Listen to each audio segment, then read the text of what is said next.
Price Lord. நம்ம வாழ்க்கையை விட நம்ம நினைப்போம் நமக்கு நிறைய டேலண்ட் இருந்தால் நம்ம வெற்றி பெறலாம், அல்லது பணம் இருந்தால் நம்ம வாழ்க்கையில் முன்னேறலாம் அப்படின்ட்டு இப்படி பல யோசனைகள் நம்ம யோசிப்போம். ஒரு நாள் ஒரு குடும்பத்துக்கு 3 பெரியவங்க வராங்க.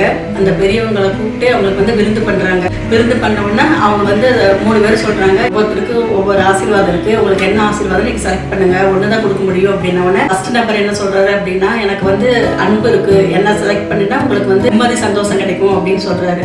2வது நம்பர் என்ன சொல்கிறாருன்னா, எனக்கு செல்வம் இருக்குது, என்ன செலக்ட் பண்ணிங்கன்னா உங்கள் வீட்டில் வறுமையெல்லாம் போயிடும் அப்படின்னு சொல்கிறாரு. 3வது நம்பர் சொல்கிறாரு, நான் வெற்றி, என்ன நீங்கள் செலக்ட் பண்ணீங்கன்னா உங்கள் வாழ்க்கையில் ஃபுல்லாக வெற்றி கிடைக்கும் அப்படின்னு சொல்கிறாங்க. குடும்ப தலைவர் என்ன சொல்கிறாங்க, நம்ம வீட்டில் வறுமை இருக்குது, அதனால் நம்ம செல்வத்தையே நம்ம செலக்ட் பண்ணிடலாம் அப்படின்னதுக்கு குடும்ப தலைவர் சொல்கிறாரு, இல்லை நம்ம வெற்றி செலக்ட் பண்ணலாம், அப்போ தான் நம்ம வாழ்க்கையில் எல்லாமே வெற்றி பெற முடியும் அப்படின்னு சொல்கிறாங்க. அந்த குழந்தைங்க என்ன சொல்கிறாங்கன்னா, அன்பை நம்ம செலக்ட் பண்ணலாம், அன்பை செலக்ட் பண்ணால் தான் நம்மளுக்கு சந்தோஷம் நிம்மதி எல்லாமே கிடைக்கும் அப்படின்னு சொல்கிறாங்க.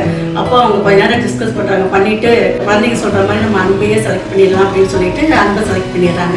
செலக்ட் பண்ண உடனே அந்த 3 பேருமே சேர்ந்து அவங்கள பிளஸ் பண்ணுறாங்க. 3 பேரும் கை வச்சு பிளஸ் பண்ண உடனே நீங்கள் ஒருத்தர் தானே பிளஸ் பண்ண முடியும் அப்படின்றதுக்கு நீங்கள் கேட்டது தான் அன்பாச்சு அப்படின்னு சிரிக்கிறாங்க. அது மாதிரி நம்ம வாழ்க்கையிலையும் நம்ம குடும்பத்தில் நம்ம வெளியேற போகிற இடத்துல எல்லா இடமும் நம்ம அன்பு காட்ட வேண்டும். அன்பு காட்டினா நம்மளுக்கு சமாதான சந்தோஷம் எல்லா பக்கமும் நம்மளுக்கு எல்லாமே கிடைக்கும். 1 கொரிந்தியர் 13ஆம் அதிகாரம் 13ஆம் வசனம் என்ன சொல்லுது அப்படின்னா, விசுவாச, நம்பிக்கை, அன்பு, இது 3 நிலைத்திருக்கிறது, இவைகளே அன்பே பெரியது. அப்போ தேவன் நமக்கு அன்பை நம்மளுக்கு ரோடு மாடலாக நம்ம காட்டிட்டு போயிருக்காங்க. அதனால நம்ம ஒருவரோடு ஒருவர் தெய்வீக அன்பினால் நம்ம நிரப்பி எல்லாரோடையும் அன்பு செலுத்துவோம். கர்த்தர் நம்மளை அன்பினால் நிரப்பி நம்மளுக்கு ஆசீர்வாதத்தை கொடுக்க வல்லமையுடையவராக இருக்கிறார்.